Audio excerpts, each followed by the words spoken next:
saya melaporkan persiapan KUR perumahan, karena pertama kali di Indonesia ada kredit usaha rakyat untuk perumahan. Terima kasih, selamat sore. Tadi malam saya diinfokan oleh Pak Seskap, saya dipanggil Presiden hari ini. Jadi saya datang tadi kurang lebih jam 4 lebih 30 bertemu dengan beliau. Jadi saya diminta untuk melaporkan perkembangan di bidang perumahan. Kebetulan tadi jam 10 sampai jam setengah 2 saya juga dipanggil Ketua Satgas Pak Asim di kantornya bersama dengan jajaran Eselon 1 dan Wamen PKP. Kemudian juga tadi saya berbicara dengan Presiden. Yang pertama tadi saya laporkan bahwa kami membuat acara di bulan September, yaitu acara launching rumah subsidi, rencananya secara masif di bulan September sekitar 25.000, minimal 25.000 yang rencana akan dihadiri oleh Bapak Presiden. Karena rumah subsidi ini pertama kali itu kuotanya meningkat. Biasanya sekitar 200 ribuan, tahun ini ada 350.000. Berkat dukungan dari Bapak Presiden, dari Gubernur BI, kemudian juga dari DPR, Pak Dasko, dan Menteri Keuangan. Jadi kita luar biasa.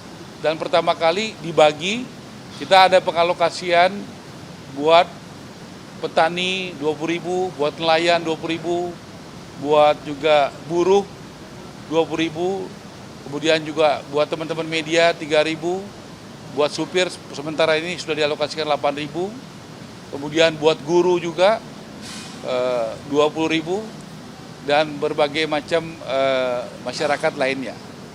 Salah satu yang terobosan adalah karena ini sangat menarik, yaitu bunganya hanya 5% karena disubsidi, kalau komersial itu 12%.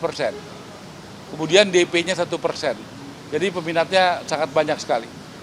Jadi itu yang pertama. Kedua, saya melaporkan persiapan KUR perumahan, karena pertama kali di Indonesia ada kredit usaha rakyat untuk perumahan.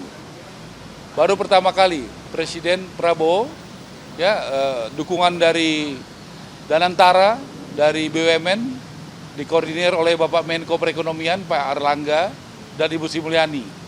Jadi dari segi supply itu ada support nanti buat developer, buat kontraktor, dari itu bisa dengan jumlah yang signifikan.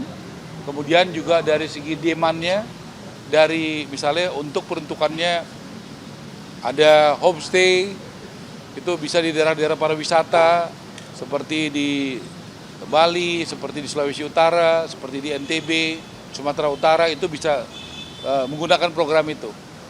Jadi dari segi supply dan demand-nya sudah siap, dalam proses tanda tangan, yaitu tanda tangan Menko Perekonomian untuk peraturan Menko, kemudian peraturan Menteri Keuangan, dan peraturan Menteri Perumahan.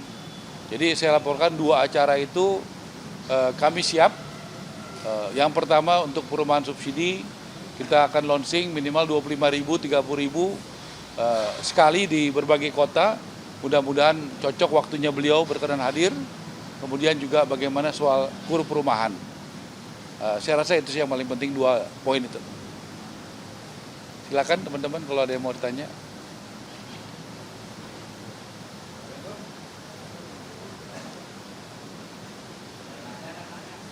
Ya. Oh ya, satu lagi saya laporkan juga bahwa pemerintah juga sudah memberikan karpet merah bagi rakyat, yaitu masyarakat berpenghasilan rendah. Ya, kita kenal biasanya karpet merah itu hanya buat investor. Tetapi di pemerintahan Presiden Prabowo memberikan karpet merah bagi masyarakat berpenghasilan rendah. Ya, ada kriterianya. Apa itu? BPHTB itu biasanya bayar 5%, ini sekarang 0%.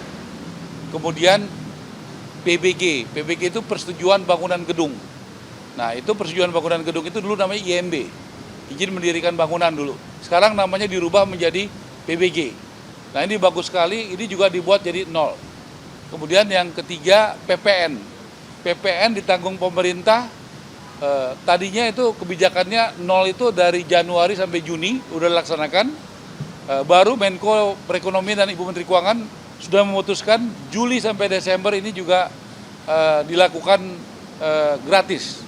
Dan saya juga senang, kita tahu 2 minggu lalu Pak Prabowo mengatakan ya, pengusaha jangan Strakanomics gitu ya. Kalau masih ingat ada Strakanomics. Kami sampaikan justru di bidang rumah subsidi ini para pengusahanya dari Ray, Impera, Apersi, Aperdas Jaya, Asperumnas luar biasa. Tadi saya katakan ada DP 1%. Jadi baru minggu lalu kami ketemu dengan BPJS Ketenagakerjaan, karena yang anggota peserta paling banyak itu di BPJS Ketenagakerjaan. Dan para pengusaha ini berkomitmen kalau ada anggota peserta dari BPJS Ketenagakerjaan, yaitu tenaga kerja dan buruh yang ikut, teman-teman pengusaha ini luar biasa, mereka berbagi, yaitu dengan cara membayarkan DP-nya. Jadi DP-nya gratis, khusus buat anggota BPJS Ketenagakerjaan. Nah, ini yang saya katakan berbagi nomics, gotong royong sudah mulai dijalankan. Jadi kalau tadi pengusaha mungkin ada yang dianggap ya serakah dan sebagainya, ini sudah mulai ada gotong royong yang luar biasa. Dan kami juga di Kementerian Perumahan mendapatkan begitu banyak, saya sampaikan, dukungan dari CSR, dari Kadin, dari Yayasan Buddha Suci, dari beberapa perusahaan seperti Astra, seperti Harum Energi, ya, seperti Agung Sedayu, dan berbagai perusahaan besar, Adaru yang memberikan CSR-nya untuk bidang perumahan, Triputra Group, ya. Jadi gotong royong sudah mulai terjadi. Saya rasa itu ya. Terima kasih. Selamat sore.